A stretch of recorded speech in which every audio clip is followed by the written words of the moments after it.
ஒவ்வொரு வாரமும் நல்ல ஒரு தலைப்போடு கூட ஆண்டவர் நம்மோடு பேசி கொண்டிருக்கிறார்.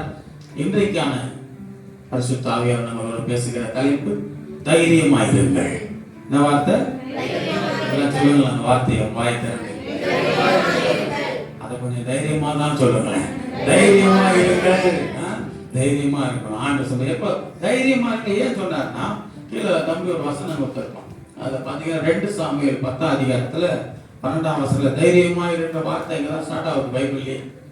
தைரியமா இருங்கள் அப்படின்ற வார்த்தை முதல் ஸ்டார்ட் ஆகிற இடம் பைபிள்ல இங்கதான் தைரியம். அப்போ இந்த தைரியமா இருங்கள் பார்க்கும்போது யாரை பார்த்து யார் சொல்லுகிற வார்த்தை கேட்டால், தாவீது ராஜாவாக இருந்த காலத்திலே, தாவீது ராஜாவின் காலத்திலே சீரியர்கள் யுத்தம் செய்ய வரும்பொழுது சீரியர்கள் மொத்தமாக அம்மோன் புத்திரர் மூலமாக இப்படி பல பேர் தாவீதுக்கு விரோதமாக யுத்தம் செய்ய வந்தார்கள். அப்படி யுத்தம் செய்ய வரும்பொழுதுதான் தாவீதுடைய படைத்தளபதியாக யோவாப் சொல்றாரு, நம் ஜனங்களை பார்த்து தன்னுடைய ஆட்களை பார்த்து அவர் சொல்லுகிற வார்த்தை தான் இந்த 12ஆம் வசனத்துல, தைரியமாயிரு, நம்முடைய ஜனத்திற்காகவும் நம்முடைய தேவனுடைய பட்டணத்துக்காகவும் சௌரியத்தை கட்டுவோம். சௌரியத்தை காட்டுவோம். எவ்வளவு அழகா சொல்லித்தர பாருங்க. தைரியமாயிரு, நம்முடைய ஜனத்திற்காக, நம்முடைய தேவனுடைய பட்டணங்களுக்காக நாம சௌரியத்தை காட்டலாம். நம்ம தான் சும்மா லேஸ்பட்டவங்களா? நம்ம சாதாரண ஆளா? கர்த்தருடைய பிள்ளைங்க. சாத்தானுக்கு முன்னாடி நீ எப்படி நிக்கணும்? அவருக்கு தந்திருக்கிற வல்லமையை காண்பித்து நிக்கணும். அதிகாரத்தை, சௌரியம் என்று சொல்லும் பொழுது தன்னுக்கு நம்ம கிட்ட இருக்கிற பலத்தை காட்டுவோம். வாங்க, நாம யாருன்னு தான் உங்களுக்கு காட்டலாம். வாங்க, தைரியமா இருங்க, பயப்படாதீங்க. கர்த்தர் நம்ம கூட இருக்கிற கர்த்தர் தமது பார்வைக்கு நலமானதை செய்வார். நலமானதை தருகிற தெய்வம். ஆண்டவருக்காக நிற்கணும், வைராக்கியமா நிற்கணும், விசுவாசமா நிற்கணும். தைரியமா இருங்கள். எவைகளெல்லாம் நாம் தைரியமா இருக்கணும்? வேதம் நம்ம கற்றுக் கொடுக்கிறது. ஒரு 3 காரியங்களை பார்ப்போம். சத்துருக்களுக்கு முன்பாக நாம் தைரியமா இருக்கணும். எப்படி? சத்துருவுக்கு முன்பாக நீ தைரியமா இருக்கணும். பயப்படக்கூடாது, சோர்ந்து போகக்கூடாது. சத்துருக்களை முறியடிக்கிறதுல நீ தைரியமா நிற்கணும். பிசாசை ஜெயிக்கிறதுக்கு தைரியமா இருக்கணும். அதனாலதான் யாக்கோபுல சொல்லும்போது சொல்றாரு, நிருபத்துல பிசாசுக்கு எதிர்த்து நில்லுங்கள், அப்பொழுது அவன் உங்களை விட்டு ஓடி போவான். சும்மா எதிர்த்து நிற்க முடியுமா? அதுக்கு மேல வார்த்தை பாத்தீங்கன்னா அந்த வசனத்துல யாக்கோபு 4:7 தேவனுக்கு கீழ்ப்படிந்திருங்கள், பிசாசுக்கு எதிர்த்து நில்லுங்கள். ஃபர்ஸ்ட் யார் கீழ்ப்படியணும்? நீ தேவனுக்கு கீழ்ப்படிந்து இருந்தாதான் பிசாசு ஜெயிக்க முடியும். தேவனுக்கு கீழ்ப்படியாம, தேவனுடைய வார்த்தைக்கு கீழ்ப்படிந்து வாழாம பிசாசு என்ன பண்ண முடியாது? ஜெயிக்க முடியாது. நிறைய ஆண்டோடைய பிள்ளைகள் பார்க்க, நிறைய பிள்ளைங்க வாழ்க்கையில கஷ்டம், வறுமை, போராட்டம், துயரங்கள். அப்போ கர்த்தருடைய பிள்ளைகள் நாம் தைரியமாய் இருந்து பிசாசை ஜெயிக்கணும்னா, சத்துருக்களுக்கு முன்பாக தைரியமா நிக்கணும்னா, first of all you obey to lord. முதல்ல கர்த்தருக்கு கீழ்ப்படி. ஆண்டு வார்த்தைக்கு ஒபே டு லார்ட் வேர்ட்ஸ். கர்த்தருடைய வார்த்தைக்கு கீழ்ப்படிந்து நடக்கணும். கர்த்தருடைய வார்த்தைக்கு கீழ்ப்படியாம, கர்த்தருக்கு கீழ்ப்படியாம நாம பிசாசை ஜெயிக்க முடியாது. கீழ்ப்படிதலோட தான் போனா பிசாசை ஜெயிக்கலாம். தைரியத்தோட போ. பிசாசுக்கு முன்னாடி போகும்போது எப்படி போனோம்? தைரியமா. அப்போ முதல் பாயிண்ட், எவைகள்ல நாம் தைரியமா இருக்கணும்? பிசாசுக்கு முன்பாக, பிசாசை எதிர்ப்பதிலே தைரியமா இருக்கணும். சோர்ந்து போகக்கூடாது, பயப்படக்கூடாது. இன்னைக்கு நம்ம தமிழ்நாட்டில் ஊழியம் செய்யறோம், இன்னைக்கு நம்ம சுவிசேஷம் அறிவிக்கிறோம், ராஜ்யத்தின் சுவிசேஷத்தை பிரசங்கிக்கிறோம், அநேகருக்கு இயேசுவை பத்தி சொல்றோம். சில தடைகள் இருக்குதான், யாரும் ஒருத்தர் எழுப்புவோம், ஏதாவது ஒரு பிரச்சனை கொடுக்கலாம். ஆனா நார்த் சைட்லாம் பார்த்தீங்கன்னா, நேற்று பாஸ்டர் பாம்பேல இருந்து இங்கே வந்திருந்தாங்க பார்க்க. அவர் சொன்னார், பாஸ்டர் ஊழியத்தெல்லாம் பார்க்கும்போது எனக்கு சந்தோஷமா இருக்கு பாஸ்டர், நீங்கள் நல்லா இறங்கி ஊழியெல்லாம் செய்றீங்க. இங்கே தமிழ்நாட்டில் ஒரு எதிர்ப்பு அந்த அளவுக்கு கிடையாது உங்களுக்கு, நல்லா சலமாக ஊழியம் செய்றீங்க, சுவிசேஷம் அறிவிச்சு சந்தோஷமா. ஆனால் அப்பெல்லாம் அப்படி பண்ண முடியல பாஸ்டர், அடிப்பாங்க, அடிக்கிறாங்க, சத்துருக்கள் எழுப்புறான், சபையெல்லாம் மூடுறான் பாஸ்டர். சுவிசேஷம் சொல்றாங்க. மகாராஷ்டிரால இப்போ யூபியில லக்னோன்ற இடத்துல பாத்தீங்கன்னா நிறைய சர்ச்சை மூடிட்டாங்க. பாஸ்டர்லாம் நிறைய பாஸ்டர் ஜெயில இருக்காங்க தெரியுமா? பயந்து போறாங்க. ஒரு சபையை குறிச்சு சொல்றாரு, ஒரு சர்ச்சில் 300 விசுவாசி இருந்தாங்க பாஸ்டர். இந்த 300 விசுவாசி சபையில இப்போ ஊழியக்கார குடும்பம் மட்டும் தான் ஆராய்ச்சி இருக்கிறாங்க உட்காந்து சர்ச்சில். எவ்வளவு வேதனையா இருக்குல்ல. ஜெபிக்கணும், ஆனா தைரியமா இருக்கணும். ஆண்டோடைய பிள்ளைங்க இந்த யூபியெல்லாம் பிசாசு ஆகலாம். யூபிய காவி பிசாசு ஆகுது. அது பண்ற வேலை தான். சர்ச்செல்லாம் மூடணும். அந்த பிசாசிலும் பெரியவர் நம்முடைய ஆண்டவர். ஆமா, ஜெபம் பண்ணணும். ஆண்டவரே, எங்களுக்கு விரோதமாய் சத்துரு எழுப்பிக் கொண்டிருக்கிறான். இந்த சத்துருக்களை முறியடித்து தேவன் பலனை தாங்க. கர்த்தர் செய்வார் நிச்சயமா. சத்துருக்கு முன்பாக தைரியமா நில்லு. என்னுடைய பிள்ளைகள் நான் நினைப்பேன், பாஸ்டர்லாம் ஜெயிலில் போட்டாங்களே, பாஸ்டர் போய் கண்ணீர் விட்டு அழுதுகிட்டு புலம்பி நிற்க கூடாது. ஜெயிலில் போய் சர்ச்சை நடத்தணும். ஜெயிலில் உட்காந்து சுவிசேஷம் சொல்லணும். ஜெயிலுக்குள்ளே சொல்லணும். அடிச்சாலும் பரவாயில்ல, என்ன கொண்டாலும் பரவாயில்ல, ஆண்டவருக்காக ரத்த சாட்சியா நான் மறித்தாலும் பரவாயில்ல, என் ஜீவன் தேவனோட பரலோகத்துல. இப்பதான் தெரியும், இனிமேல் தான் தெரிய போகுது. உபத்திரவ காலம் வருது. யார் யாரெல்லாம் தைரியமா இருக்க போறா? 12 சீசர்கள் ஆண்டவர் தமக்கென்று தெரிந்து கொண்டு சீசர்களை உருவாக்கி விட்டாரா? இந்த சீசர்கள் ஆண்டவர் சொன்னதெல்லாம் செஞ்சாங்க. ஆண்டவர் சொன்னபடியெல்லாம் தைரியமா செஞ்சாங்க. அதை வச்சு அப்புறம் அவங்க சொல்ற எப்படி தைரியம்லாம் வந்துச்சு அவங்களுக்கு சொல்லி, எப்ப தைரியம் வரும், எப்படி தைரியமா இருக்க முடியும் நம்மன்னு சொல்லி காரணத்தை பார்க்கலாம். முதல்ல சத்துருக்களுக்கு முன்பாக தைரியமா இருக்கும். சாத்தான முன்பாக, சாத்தான எதிர்ப்பதில் தைரியம். இரண்டாவது 17ஆம் வசனத்துல பாத்தீங்கன்னா, அந்த சாத்தானுக்கு முன்னாடி தைரியமா நிக்கிறோம்னு சொன்னா நமக்கு தேவை என்னன்னா, பாருங்க அவங்க எப்படி நிக்கிறாங்க பாருங்களேன். 10வது வசனத்துல 12ஆம் வசனம், இதுல 17ஆம் வசனம் பாருங்க. தைரியமா இரு, கர்த்தர் தமது பார்வைக்கு நலமானதை செய்வார். 17ஆம் வசனம் பாருங்க. அது தாவீதுக்கு அறிவிக்கப்பட்ட போது 4:17 சரி 10:17 2 சாமுவேல். அது தாவீதுக்கு அறிவிக்கப்பட்ட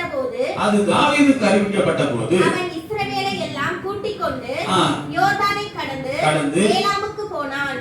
சீரியர் தாவீதுக்கு எதிராக ராணுவங்களை அணிவகுத்து நின்றார்கள். அவனோடு யுத்தம் பண்ணுகிற போது சீரியர் இஸ்ரவேலுக்கு முன்பாக முறிந்தோடினார்கள். ஆமென், அல்லேலூயா, அல்லேலூயா. இந்த அணிவகுத்து நிற்கிறார்கள். அணிவகுத்து நிற்கிறதுன்றது போது பாத்தீங்கன்னா,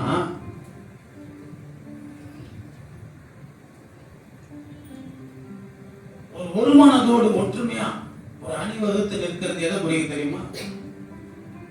ஒரு பொசிஷனுக்குள்ள வரது, ஒரு பொசிஷன்ல இருக்கணும். யுத்தம் நடக்கும் போது யுத்த காலத்தில் நிற்கிறான். எப்படி வரும்? அணிவகுத்து ஒரே மாதிரி இருக்கணும். நீ சாத்தானை ஜெயிக்கணும்னா இந்த வார்த்தைக்கு மட்டும் தான் விளங்க முடியும். நீங்க பிசாசை நாம ஜெயிக்கணும்னா தேவனுடைய பிள்ளைகளை நாம் என்ன பண்ணுமா? அணிவகுத்து நிற்கணும், ஒன்றுபட்டு நிற்கணும், ஒருமனப்பட்டு நிற்கணும், ஒன்று கூடி நிற்கணும், ஒரே சிந்தையோடு நிற்கணும். உன் குடும்பம் ஆசீர்வாதமா இருக்கணும். குடும்பம், கணவன், மனைவி, பிள்ளைகள் எல்லாம் நம்ம ஏக சிந்தையா கிறிஸ்துவுக்குள்ள ஒரே நிலையா எல்லாரும் ஜெபிக்கணும், எல்லாரும் பைபிள் படிக்கணும், எல்லாரும் சர்ச்சைக்கு போகணும், எல்லாரும் ஆண்டவருக்குள்ள ஆசீர்வாதமா வாழணும், எல்லாரும் தேவனுக்கு கீழ்ப்படியணும். அணிவகுத்து நிற்கும் பொழுதுதான் பிசாசனை ஜெயிக்க முடியும். 18ஆம் வசனத்தை சொல்றாரு. 18ஆம் வசனத்தை பாத்தீங்கன்னா, சீரியர் இஸ்ரவேலுக்கு முன்பாக முறிந்தோடினார்கள். தாவீது சீரியரில் 700 ரத வீரரையும் 40,000 குதிரைகளையும் கொண்டு அவர்களுடைய படைத்தலைவராகிய சோகராயும் சாக்குகளை வெட்டி போட்டார். தாவீது தைரியமா நின்ன அவனுடைய பிள்ளைங்க கர்த்தருடைய வார்த்தை கீழ்ப்படிந்தார். தைரியம் வந்துச்சு, தைரியமா நின்றார். சத்துருக்கள் முன்பாக தைரியமா நில்லு, சத்துருக்களை எதிர்ப்பதில் தைரியமா நில்லு. முதல் காரியம். இரண்டாவது 1 நாளாகமும் 28ஆம் அதிகாரம் 20வது வசனத்தை வாசியுங்கள். 1 நாளாகமும் 28:20. தாவீது தன் குமாரனாகிய சாலமோனை நோக்கி, நீ பலம் கொண்டு தைரியமாய் இருந்து இதை நடப்பி, நீ பயப்படாமலும் கலங்காமலும் இரு. தேவனாகிய கர்த்தர் என்னும் என் தேவன் உன்னோட இருப்பார். கர்த்தருடைய ஆலயத்தை கட்டுகிறதற்கு சகல கிரியைகளையும் நீ முடித்து தீரும் மட்டும் அவர் உன்னை விட்டு விலக மாட்டார், உன்னை கைவிடவும் மாட்டார். நீ பலம் கொண்டு தைரியமாயிரு. இரண்டாவது தைரியமா இருக்கணும். எதுல தைரியமா இருக்கு? எதுக்கு தெரியுமா தைரியமா இருக்கணும்? நாமே கிறிஸ்துவுக்குள்ள கட்டி எழுப்புவதற்காக. ஆலய கட்டுறதுக்கு தைரியமா நீ கட்டுற. மகனை பார்த்து தாவீது சொல்றார், தேவனாகிய கர்த்தர் என்னும் என் தேவன் உன்னோடு இருப்பார். என்னோட கூட இருந்த என் தேவன் உன்னோட கூட இருப்பார். நீ எழும்பி கட்டு, தைரியமா கட்டு ஆலயத்தை. இது ஆவிக்குரிய அர்த்தத்தில் நான் உங்களுக்கு சொல்றேன். நீங்களும் நானும் தேவனுடைய ஆலயமா இருக்கிறோம். நாம் கட்டப்பட வேண்டும் கிறிஸ்துவுக்குள். நாம் கட்டி எழுப்பப்பட தைரியமா நிற்கணும். தைரியமா உன்னை கட்டி எழுப்பு, பயப்படாத. இந்த ஆலயம் கட்டப்படணும். அப்பதான் இந்த ஆலயத்துக்குள்ள தேவன் வாசம் பண்ணுவார். இந்த ஆலயம் இடிக்கப்பட்டிருக்க கூடாது, வாழ்க்கை பாழழிந்து கிடைக்க கூடாது. நிறைய பேர் கர்த்தருக்குள்ள கிறிஸ்தவர்கள் வீணாய் போய் கொண்டிருக்கிறார்கள். பரிசுத்தம் இல்லாத வாழ்க்கை பாழழிந்த நிலையை காண்பிக்கிறது. பரிசுத்தம் இல்லாத நிலை. தேவனுடைய ஆலயம் பரிசுத்தமாய் இருக்க வேண்டும். தேவனுடைய ஆலயம் கட்டப்பட்டு இருக்க வேண்டும். அது இடிக்கப்பட்ட நிலையில் இருக்கக்கூடாது. ஆண்டவர் ஆலயத்தை கட்டுறதுக்கு தைரியத்தை சொல்ற, தைரியமா கட்டு. அப்ப இன்னைக்கு நாமளும் ஆண்டவருக்குள்ள நம்மை நாமே கட்டி எழுப்பதற்கு தைரியமா இருக்கணும். சோர்ந்து போயிடக்கூடாது. ஐயோ என்னால முடியாது, எனக்கு பாட தெரியாது, எனக்கு ஜெபம் பண்ண தெரியாது, எனக்கு பைபிள் வாசிக்க பயமா இருக்கு, வெக்கப்படுறேன், எனக்கு சர்ச்சைக்கு போக முடியல, பலவீனம், இதெல்லாம் காரணம் காட்டக்கூடாது. நானும் என் மனைவி காலில் பேசிக்கும் போது சில 2 பேர் பலவீனத்தை சொல்லிக்கலாம். அவர் பலவீனத்தை சொல்றா, நான் அப்புறம் திடீர்னு உணர்வு வருது. என்ன சொல்றா திருப்பி என்கிட்ட, ஏங்க பைபிள் வசனம் நம்ம படிக்கிறோம், நம்மளே ஒருத்தர் பலவீனத்தை அறிக்கைட்டு பாருங்க. அது மாற்றி பலவீனத்தை நம்ம என்ன பண்ணக்கூடாது, அறிக்கை பண்ணக்கூடாது. எனக்கு இந்த பலவீனம் இருக்குது, நான் இப்படி பலவீனமா இருக்கிறேன் சொல்லாத. என் பலவீனத்திலே அவருடைய பலன் பூரணமாய் விளங்கும்படி செய்கிற தேவன் என்னோடு கூட இருக்கிறார். இந்த பலவீனத்தை நான் பொருட்படுத்த மாட்டேன். இந்த பலவீனம் என்னை விட்டு மாறும். இந்த பலவீனம் எனக்கு நீங்க அவர் உதவி செய்வார். நான் ஆண்டவருக்குள்ள ஓடிக்கொண்டே இருப்பேன், எழுப்பிக் கொண்டே இருப்பேன், கட்டப்பட்டு கொண்டே இருப்பேன். ஆண்டவருக்குள்ள கட்டப்படணும். கட்டுவதற்கு தைரியம் வேணும். தைரியமா கட்டப்படும். மூன்றாவது காரியமா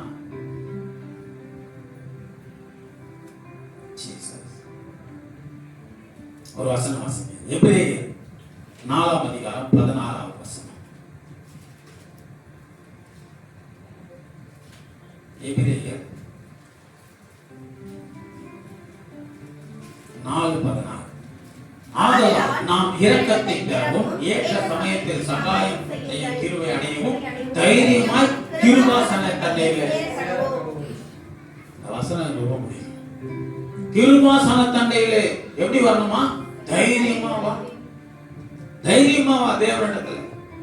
ஆலயம் நீ கட்டப்படணும்னா ஆண்டவருக்குள்ள நீ கட்டப்படணும். நீ தேவனுடைய ஆலயமா இருக்கிற.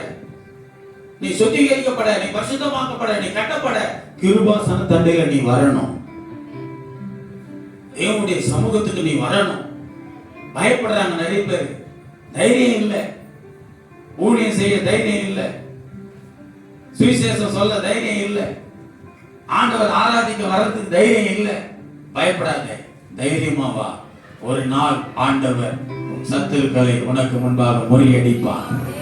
சத்துருக்களை உனக்கு பாதப்படியாக்கி போடுவார். சத்துருக்கள் முன்பாக உனக்கு ஒரு பந்தியை ஏற்படுத்தி வைப்பார்.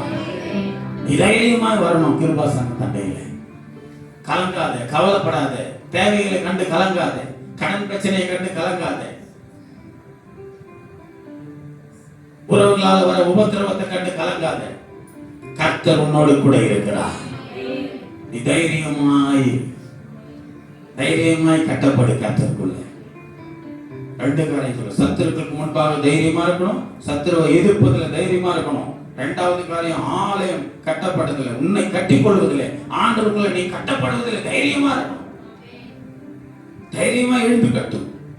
அதான் சொல்ல, எழுந்து கட்டுவோம் பாருங்கள் என்று சொல்லி தைரியமா போனார். நெகேமியா, எஸ்ராலாம் தைரியமா போனாங்க, கட்டினாங்க, பட்டணத்தை கட்டினாங்க, ஆலயத்தை கட்டினாங்க, அலங்கத்தை கட்டினார்கள்.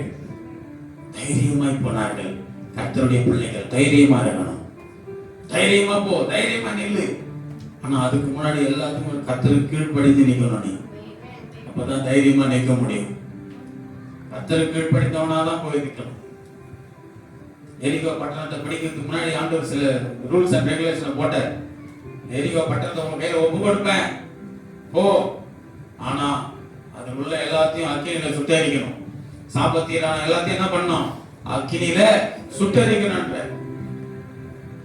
ஆண்டவருடைய வார்த்தை கீழ்ப்படிஞ்சாதான் ஆசீர்வாதம், வெற்றி. போனாங்க, அதேபடி செய்யறாங்க. ஆனா ஒருத்தன் தப்பிட்டான். ஒரே ஒருத்தனால இஸ்ரவேல் ஜனம் மொத்தம் கலங்கினார்கள். ஆகான் என்ற ஒரு மனுஷனுடைய பாவம் மொத்த இஸ்ரவேலையும் கலங்க பண்ணினது. இன்னைக்கு ஒவ்வொரு குடும்பத்திலும் ஒருத்தருடைய பாவம் குடும்பத்தை கலங்க பண்ணது. உன் ஒருத்தருடைய பாவம், நீ ஒரு தேவன் பிரிவில்லாத செய்கிற ஒரு ஆளால நீ செய்கிற காரியத்தினால உன் பிள்ளைகள் பாதிக்கப்படுகிறார்கள். உன் மனைவி பிள்ளைகள், உன் குடும்பம் பாதிக்கப்படுகிறது, உன் கணவர் பாதிக்கப்படுகிறார். யோசனை பண்ணிப்பார். ஆண்டவரே, நீ சொன்னபடியே இந்த சாபத்தினான எல்லாத்தையும் அக்கினியில சுட்டி அடிக்கிறாங்க. எனக்குள்ள தேவனுக்கு பிரியமில்லாத காரியத்தை எல்லாம் எடுத்து இன்றைய சுட்டி அடிக்கிறது. கீழ்ப்படிந்து பார், சுதந்திரித்துக் கொள்ளுவாய். வெற்றியை சுதந்திரித்துக் கொள்ளுவாய். வெற்றி தந்து கொண்டே இருப்பார் தேவனுடைய வாழ்க்கையில். சரி, மூன்றாவது, எவைகளில் நாம் தைரியமா இருக்கணும். அப்போஸ்தலர் 19ஆம் அதிகாரம், புதிய ஏற்பாட்டுக்கு வந்துடும். அப்போஸ்தலர் 19ஆம் அதிகாரம் 8ஆம் வசனம், எபேசியர் 6:19 குறிச்சு வச்சுட்டு எடுத்து வாசிங்க. அப்போஸ்தலர் 19:8.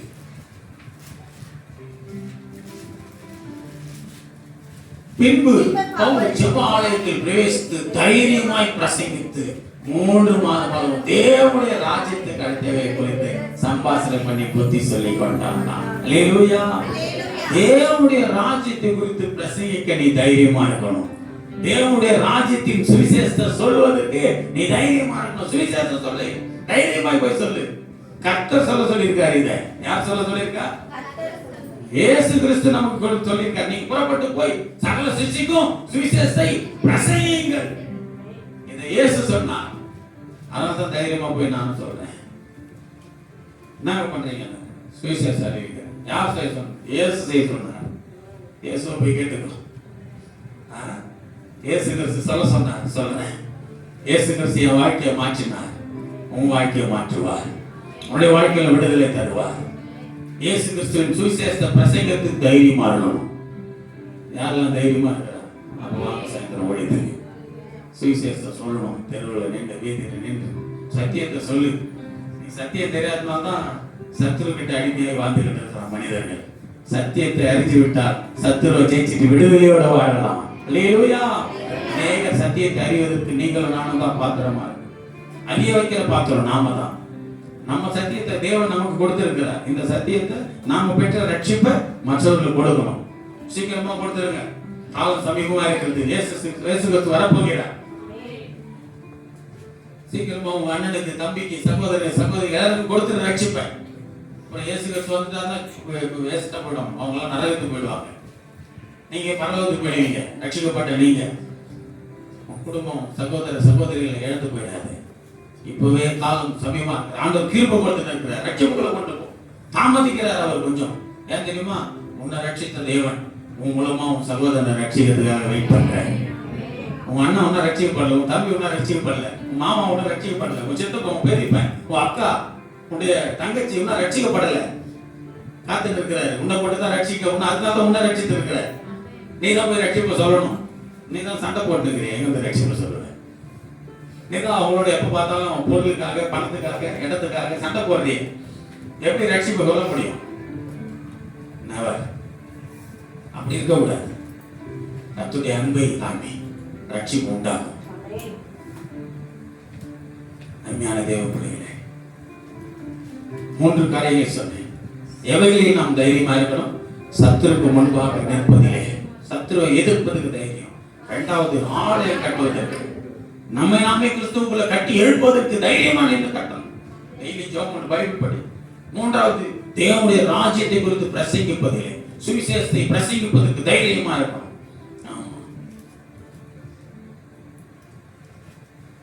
பாவம், நார்த் சைடுல சுவிசேஷம் சொல்ல முடியல. வட இந்தியெல்லாம் எதிர்க்கிறாங்க, அடிக்கிறாங்க, கொலை செய்யறாங்க, சபையெல்லாம் உடைக்கிறாங்க. நிறைய சர்ச்சைலாம் இன்னைக்கு ஆட்டுக்கொட்டா மாட்டுக்கொட்டா ஆயிடுச்சான். சில பேர் வேதங்கள் சொல்றாங்க. நான் ஒரு யோசனை பண்ணேன், வட இந்தியாவில் சுவிசேஷம் சொல்ல விட மாட்டேன்னு சொல்லிட்டு வட இந்தியாவில ஃபுல்லா இங்கே அனுப்பிட்டுல, இங்க இருக்கிற வட இந்தியர்கள்லாம் சுவிசேஷம் சொல்ல முடியும். ஆமா, அப்போ என்ன பண்ண, அந்த பாஸ்டர் பாம்பேல இருந்த பாஸ்டர் ட்ராக்ஸை பார்த்தேன். ஐயா சூப்பரா இருக்கு சுவிசேஷ ட்ராக்ஸ், அருமையா இருக்குது, படிக்கிறதுக்கு வாசிக்க ஈஸியா ஒன்ன இயேசுவை அஜி பண்ணலாம். அப்படியா? அப்ப என்ன பண்ணுங்க, இந்த ட்ராக்ஸை எடுத்துட்டு போயிட்டு, அவருக்கு தான் ஹிந்தி தெரியும், நல்லா ஹிந்தியில பாம்பேல இருக்கிற மாதிரி இதை ஃபுல்லா ஹிந்தியில அடிச்சு ஹிந்தியில பிரிண்ட் போட்டு பாம்பேல கொடுக்க சொல்லி என்கிட்ட கொடு, இங்க இருக்கிற ஹிந்திக்காரன் ஃபுல்லா நான் கொடுக்குறேன். அப்போ இங்க இருக்கிற இந்த ஹிந்திக்காரர்கள்லாம் சுவிசேஷம் சொல்ல ஆரம்பிச்சு. இந்திக்காரன் இங்க வந்து தெரியுமா, வட இந்தியாவில் சுவிசேஷம் சொல்ல விட மாட்டான். இங்க வந்துலாம் இங்கேயாவது சுவிசேஷம் கேட்கலாம், இங்கே அவனை ரட்சிப்பு கொள்ள நடத்தணும். இப்போ அடுத்த கட்டம் என்னுடைய பிளானே அதான், ட்ராக்ஸ். ஆமா, பார்த்தா தெரிஞ்சுக்கோங்க, இவன் பிளான் பண்றான்டா. ஆமா, பண்ணி எந்த பிளான் இருந்தாலும் தமிழ்நாட்டுக்கு சென்னையில தாம்பரத்துக்கு வா, பாஸ்டர் ராஜன் தாம்பரத்துக்கு பிடிக்கும், சுவிசேஷம் அறிவிச்சுட்டே தான் இருப்பான், சுவிசேஷம் சொல்லுவேன். இந்திக்காரனுக்கு சொல்லலாமே, ஒரு நாட்கள் அதுவும் நடக்கும். இந்த இந்திக்காரங்கெல்லாம் ரட்சிப்பு இங்கே நடத்திடலாம், ரட்சிப்புக்குள்ள இங்கே ஆண்டவரை உருவாக்கலாம். நீங்க நிறைய சபை நடக்கு, இந்தி சபைலாம். எனக்கு அதான் ஆசை. உள்ள தமிழ்நாட்டில் இந்திக்காரலாம் வந்து இறங்கிட்டாங்க, கவலைப்படாத, அங்க ரட்சிப்பு கூட அவன் ரட்சிக்கப்பட விட மாட்டாங்க. ஆமா, அங்க இருக்கிற ஆவிகள்லாம் ரட்சிக்கப்பட விட மாட்டுது. அது காவி போட்ட ஆவி, அதெல்லாம் வந்து ரட்சிக்கப்படக்கூடாது. அதனால இங்க வந்து இங்க வேண்வஸ்திரம் தனித்தவர்களாக இருக்கிறோம், ரட்சிக்கப்படுவாய், ரட்சிப்புகளை நடத்துவோம். கண்டிப்பா நடத்த போறேன்.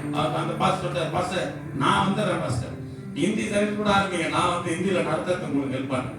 கர்த்தருக்கு ஸ்தோத்திரம். ஏன் சொல்லணும், ஒரு வாஞ்சி. இதுவும் தைரியமா சுவிசேஷத்தை பிரசங்கிக்கிறதுக்கு என்ன வேணும்?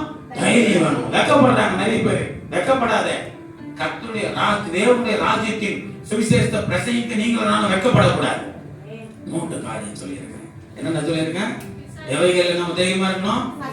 சத்துருக்களுக்கு முன்பாக நிற்பது தைரியமா இருக்கணும். இரண்டாவது, ஆலயத்தை கட்டி நம்மை நாமே கிறிஸ்துவுக்குள்ள கட்டி எழுப்புவதற்கு தைரியம். அடுத்து, தேவனுடைய ராஜ்யத்தின் சுவிசேஷத்தை பிரசங்கிக்கிறதுக்கு. இப்போ இந்த தைரியம் யார் இப்படி இருக்க முடியும்? யார் தைரியமா இருப்பாங்க சொன்னா, முதல்ல கீழ்ப்படிகிறவங்க தைரியமா இருப்பாங்க. யாருக்கு கீழ்ப்படிகிறவங்க? தேவனுக்கு கீழ்ப்படிகிற தைரியமா இருப்பான் பிசாசு எதிர்க்கிறது. இரண்டாவது காரியம் பாத்தீங்கன்னா, அதாவது ஒரு வசனம் சொல்லிச்சு, இந்த பாப்பா வந்து நீதிமான்களை கர்த்தர் ஆசீர்வதித்து காருண்யம் என்னும் கேடத்தினால சூழ்ந்து கொள்ளுகிறார், அவளை சூழ்ந்து கொள்ளுகிறார். இப்போ அந்த வசனங்கள் நீதிமொழிகள் 28:1 யார் தைரியமா இருப்பாருன்னு பைபிள் சொல்லுது தெரியுமா? கர்த்தருக்கு கீழ்ப்படுகிறவர்களும். இங்க வாசிங்களா, நீதிமொழிகள் 28:1 ஒருவனும் தொடராத துன்மார்க்கம் ஓடி போகிறார்கள், நீதிமான்களோ சிங்கத்தை போல. யார் தைரியமா இருப்பா? நீதிமான்கள் தைரியமா இருப்பார். யாரு போல? எதை போலயா? சிங்கத்தை போல. சிங்கம் பயப்படமா இருக்காது. அந்த மாதிரி தைரியம் உங்களுக்கு வரணும்னா நீ கர்த்தருக்கு கீழ்ப்படியணும். கர்த்தருக்கு கீழ்ப்படினா நீ நீதிமான். கர்த்தருக்கு கீழ்ப்படியலாம் நீ நீதிமான் கிடையாது. கர்த்தருடைய வசனத்துக்கு கீழ்ப்படிந்து ஓடணும். டாக்ஸி நடத்திட்டு போக வேண்டியதான். பாஸ்டர் நான் பாஸ்டர் சுவிசேஷ அறிவிச்சிருக்கிறேன், எதுக்கு பாஸ்டர் தெருவில் போயிட்டு டாக்ஸி கொடுத்து ஏற்கனவே பிரச்சனையாகுது. அதை ஏன் செய்ய சொன்னார் ஆண்டவர்? ஊழியம் சர்ச்சை நடத்துதுன்னு சொல்லல ஆண்டவர். நீங்க புறப்பட்டு போய் சகல சிருஷ்டிக்கும் சுவிசேஷ பிரசங்கின்னு சொல்லி இருக்கிறாரு என்கிட்ட. நான் போய் புறப்பட்டு செய்ய தேவையா? அப்ப தைரியம் வேணும். தைரியமான கர்த்தருடைய வார்த்தை கீழ்ப்படிந்து நான் நீதிமானா இருந்தா செய்ய முடியும். நீதிமான் தான் செய்ய முடியும். நீதிமான் தைரியமா இருப்பார்கள். முதல்ல யார் தைரியமா இருப்பார்? கீழ்ப்படிகிறவர்களும் நீதிமான்களா இருக்கிறார்கள். இரண்டாவது, அப்போஸ்தலர் 4:31 தேவ வசனம் இருக்கு. யார் தைரியமா இருப்பாங்க சொன்னா, பரிசுத்த ஆவியை பெற்றிருக்கிறவர்கள், பரிசுத்த ஆவியில நிரப்பப்பட்டவர்கள் தான். அவர்கள் ஜெபம் பண்ணின போது அவர்கள் கூடியிருந்த இடம் அசைந்தது. அவர்கள் எல்லாரும் பரிசுத்த ஆவியினால் நிரப்பப்பட்டு தேவ வசனத்தை எப்படி சொன்னாங்க? தைரியமா. கர்த்தருடைய வசனத்தை, தேவ வசனத்தை தைரியமா சொல்றாங்க. மனம் திரும்புங்கள், பரலோக ராஜ்யம் சமீபமா இருக்கிறது. பாவியே மனம் திரும்பு. தைரியமா சொன்னாங்க. எப்படி தைரியம் வந்து பாருங்க. அவர்கள் எல்லாரும் பரிசுத்த ஆவியில நிரப்பப்பட்டாங்க. எத்தனை பேர் பரிசுத்த ஆவி பெற்றுக் கொண்டிருக்கிறீங்க? எத்தனை பேர் பரிசுத்த ஆவியில நிரப்பப்பட்டு இருக்கிறீங்க? பரிசுத்த ஆவியினாலே நிரப்பப்படுகிறவர்கள், பரிசுத்த ஆவியை பெற்றுக்கொள்ளவர்கள் தைரியமாய் இருப்பார்கள். பரிசுத்த ஆவி இல்லை, பிசாசை பார்த்து பயப்படுற, பிசாசுக்கு அடிமையாயிடுற, பிசாசு வந்த உடனே அவன் ஆசை பாசல காட்டின உடனே விழுந்துடுற. ஆமா, சின்னத்துக்கெல்லாம் தோல்வி அடைந்துடுற, அழிந்து போறதுக்கு சின்ன சின்ன இதுக்கெல்லாம் அற்ப கூழுக்கு ஆசைப்பட்டு ஆஸ்தி இழந்து போனானே, சேஷ்ட புத்திர பாகத்தை எழுதானே ஏசா. அந்த மாதிரி நீங்க நிறைய பேரு அந்த கொஞ்ச நேர சுகத்திற்காக, கொஞ்சம் இன்பத்திற்காக, அந்த அற்ப உணவுக்காக ஆண்டவருடைய ஆசீர்வாதத்தை ஆயிரம் இழக்க போறியா? ஆயுள் முழுவதும் ஆசீர்வதிக்கிற தெய்வம், ஆண்டுதோறும் உன்னை நடத்துகிறவர். எதுக்கு அற்ப காரியத்துக்கு நீ அதை இழந்து போக வேண்டும்? உங்களை நீங்களே நிதானித்து பாருங்கள். பரிசுத்த ஆவியை பெற்றுக் கொள்ளுங்கள். பரிசுத்த ஆவியிலே நிரப்பப்பட்டவர்களாய் நின்றால் தைரியமாய் நீங்கள் சொல்ல முடியும். தைரியம் வரும், தைரியமாய் செய்ய முடியும். யாருக்கு நீ பயப்பட மாட்டேன். மூன்றாவது யார் தைரியமா இருப்பாங்க தெரியுமா? அப்போஸ்தலர் 9:27 27 வசனம் 29 வசனத்தை பாருங்க. அப்போஸ்தலர் 9ஆம் அதிகாரத்துல அப்போஸ்தலர் பவுல் அப்பொழுது பர்னபா என்பவன் அவனை சேர்த்துக்கொண்டு அப்போஸ்தலரிடத்தில் அழைத்துக் கொண்டு போய், பவுல் அப்போஸ்தலரிடத்துல கூட்டி போயிட்டு வழியிலே அவன் கர்த்தரை கண்ட விதத்தையும், பவுலுக்கு எப்படி இயேசு தரிசனமானாரு, பவுல் எப்படி இயேசுவை பார்த்தாரு எல்லாத்தையும் சொல்றாங்க. அவர் அவனுடனே பேசினதையும், தமஸ்குவில் அவன் இயேசுவின் நாமத்தினாலே தைரியமாய் பிரசங்கித்ததையும், தமஸ்குவிலே அவன் இயேசுவின் நாமத்தினாலே தைரியமாய் பிரசங்கித்ததை அவர்களுக்கு விவரித்து சொன்னான். இயேசுவின் நாமத்தை தரித்து கொண்டு நான் தைரியமா இருப்பேன். யாரெல்லாம் தரித்து கொண்டிருக்கிறீங்க? என் மேல இயேசுவின் நாமம் தரிக்கப்படுகிறதுன்னு சொல்றீங்க. அப்ப நீ தைரியமா இருக்கணும், பயப்படக்கூடாது. சுவிசேஷம் செய்ய ஊழியத்துக்கு வரணும், சுவிசேஷம் சொல்லணும், பக்கத்து வீட்டுக்கு போய் ரட்சிப்பு கோரணும். தைரியமா சொல்லுவேன். இயேசுவின் நாமம் தரிக்கப்பட்ட பிள்ளைகள் தைரியமாய் இருப்பார்கள். இயேசுவின் நாமம் தரிக்கப்பட்டதுனால்தான் தைரியமா போய் நின்னார். கர்த்தருடைய நாமத்துல நிக்கிறேன்னு சொன்னார் தாவீது. கோலியாத்து கிட்ட போய் சொல்ற, நீ எந்த தைரியத்துல எனக்கு முன்னாடி வந்து நிக்கிற அப்படின்னு கோலியாத்து கேட்கும் பொழுது, நானும் யுத்தம் வீரன், என் கையில போற எவ்வளவு பெரிய ஈட்டி இருக்கு, எவ்வளவு பெரிய பட்டயம் வச்சிருக்கிறேன், நான் எவ்வளவு பெரிய ஆளு, எனக்கு முன்னாடி சாதாரணமா இருக்கு, நீ எந்த தைரியத்துல நீ எனக்கு முன்னாடி நின்ன? தாவீது சொன்னாரு, நீ நிந்தித்துக் கொண்டிருக்கிற இஸ்ரவேலின் சேனைகளின் ஆகிய இஸ்ரவேலின் சேனைகள் ஆகிய தெய்வங்களாக கர்த்தருடைய நாமத்தில் வருகிறேன். இஸ்ரவேலின் சேனைகளின் தேவனாகிய கர்த்தருடைய நாமத்திலே வந்து நிற்கிறேன். யாருடைய நாமத்துல? கர்த்தருடைய நாமம் இருந்ததுனால தானே கோலியாத்துக்கு முன்னாடி போய் நிற்க முடிஞ்சது தாவீதால. நாமும் தரிக்கப்பட்டிருக்கணும். என் நாமம் தரிக்கப்பட்ட என் ஜனங்கள் தங்களை தாழ்த்தி ஜெபம் பண்ணி என் முகத்தை தேடி தங்கள் பொல்லாத வழிகளை விட்டு திரும்பினார், நான் அவர்கள் ஜெபத்தை கேட்டு அவர்கள் பாவங்களை மன்னித்து அவர்கள் தேசத்துக்கு சேமத்தை கட்டளையிடுவேன். அல்லேலூயா. கரங்களை தட்டி அப்பா வணங்கப்படுங்க. ஆண்டவரே நன்றி அப்பா. இதோ இயேசு கிறிஸ்துவின் நாமத்தினாலே தைரியமாய் பிரசங்கித்தார்கள்.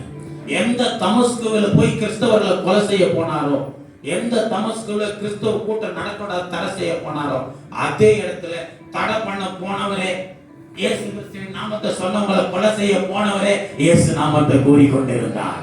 இப்போ சொல்றேன், இன்றைக்கும் இந்தியாவில் யாரெல்லாம் சுவிசேஷத்துக்கு தடை பண்றானோ அவனே எழுதி சுவிசேஷம் சொல்லுவான். ஒரு நாள் அவர்களை பிரசங்கிப்பார்கள். யார் இந்தியாவில் ஊழியக்காரர்களை கொலை செய்கிறார்களோ, யார் சபைகளை உடைக்கிறார்களோ அவர்களே ஒரு நாள் இயேசுவின் நாமத்தை சொல்லி துதிப்பார்கள். அவர்கள் சபைகளை கட்டுவார்கள். நீங்கள் நானும் ஜெபிக்கணும், தைரியமா இருக்கணும், தைரியமா ஜெபிக்கணும். விசுவாசத்தை ஒப்பு கொடுத்து ஜெபம் பண்ணுங்க. தைரியமா இருங்கள். சத்துருக்கு முன்பாக நிற்கிறதுக்கு தைரியமா இருங்க. ஆலயத்தை கட்டுவதற்கு உன்னை நீ கிறிஸ்துவுக்குள்ள கட்டி எழுப்பது தைரியமாயிரு. தேவனுடைய ராஜ்யத்தை சுவிசேஷத்தை பிரசங்கிப்பதற்கு தைரியமாயிரு. நீ தைரியமாயிருக்க வேண்டுமானால் நீ கர்த்தருக்கு கீழ்ப்படுகிற பிள்ளையா இருக்கணும், நீதிமானா இருக்கணும், பரிசுத்தாவியை பெற்றுக் கொண்டிருக்கணும். அடுத்து கர்த்தருடைய நாமத்தை நீ தரித்து கொண்டிருக்கணும். கர்த்தருடைய நாமம் தரிக்கப்படாதனாலதான் இன்னைக்கு யாரும் அறிக்கை பண்ண மாட்டான். நாமம் தரிக்கப்பட்டவன் அறிக்கை பண்ணி வாழ்வான், தெரியுமா? தரிக்கப்படாதவன் அறிக்கை பண்ண முடியல. அவனாலே கர்த்தருடைய நாமத்தை தரித்து நில்லுங்கள், ஜெயம் பெறுவீர்கள். கர்த்தருடைய நாமத்தை தரித்துக் கொண்டு நில்லுங்கள். பிசாசு உங்களை பார்த்து பயந்து ஓடுவான். இந்த உலகத்தை ஜெயிப்பீர்கள். தைரியமா இருந்து பார். பிசாசை ஜெயிப்ப, அவன் கிரியைகளை அழிப்ப, உலகத்தை ஜெயிப்ப, மாம்சத்தை மேற்கொள்ளுவாய். தைரியமா நில்லு, சோர்ந்து போகாது. அப்போஸ்தலர் பவுல் ஒரு இடத்துல சுவிசேஷம் சொல்லி கொண்டு இருக்கார், பிரசங்கித்து உபதேசம் பண்ணி கொண்டு இருக்கிறார். திடீர்னு ஒரு கூட்டம் வந்துருச்சு. எல்லாம் அழுதி அடிச்சு ஓடுறாங்க. இவங்களை பார்த்ததும் கல்லுகள் எடுத்தாங்க. எல்லாம் கல்லு தூக்கி அடிக்கிறான்.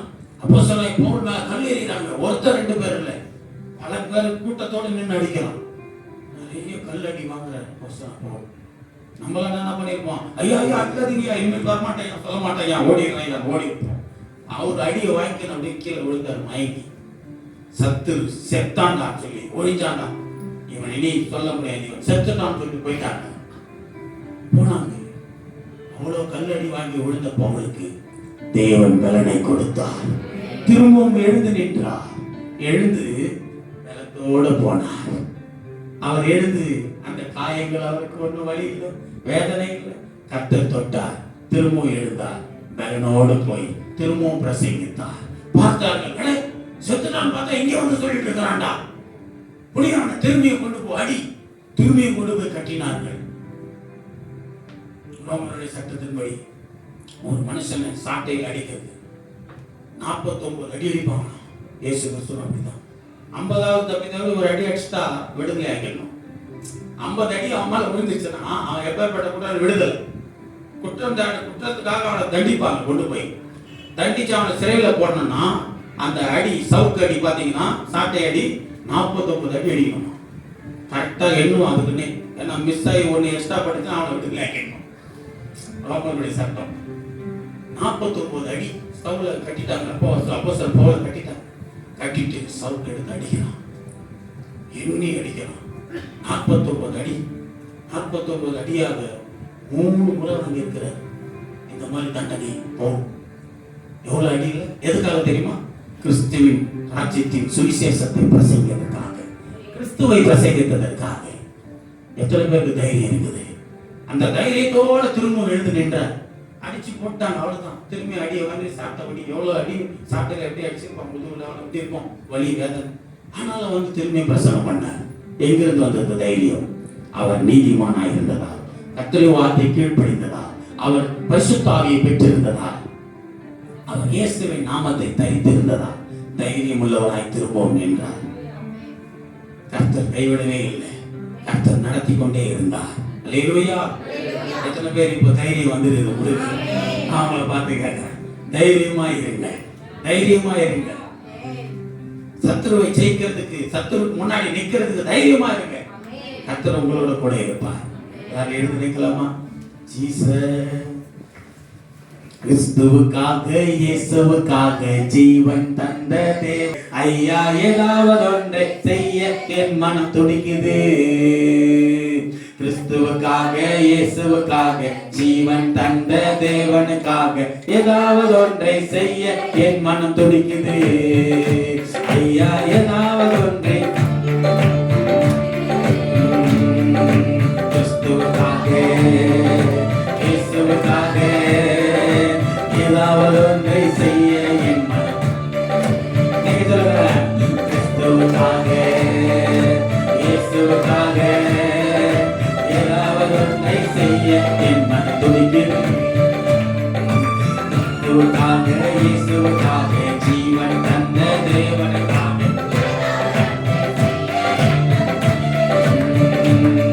என் ஜீவன் எனக்குள் இருக்கும் வரைக்கும் ஏதாவது ஒன்றை செய்ய என் மனம் துடிக்குது.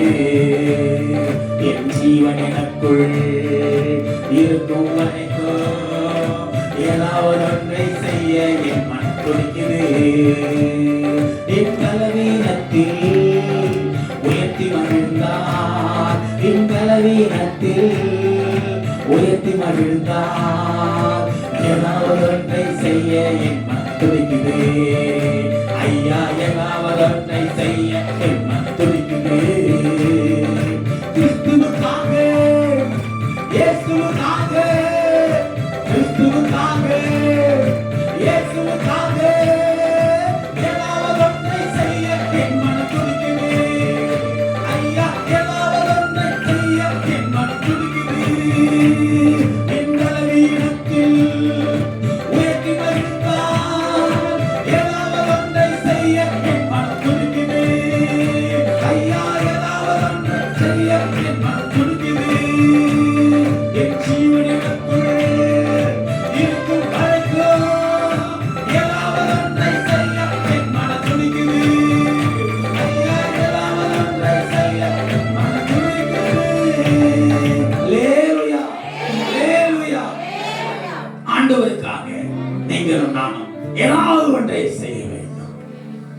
எத்தனை பேர் செய்ய ஆவலா இருக்கிறீங்க? சொல்லுங்க. இயேசுவுக்காக இனி வருகிற நாட்கள்ல நான் எதையாவது செஞ்சுட்டே இருக்கேன்.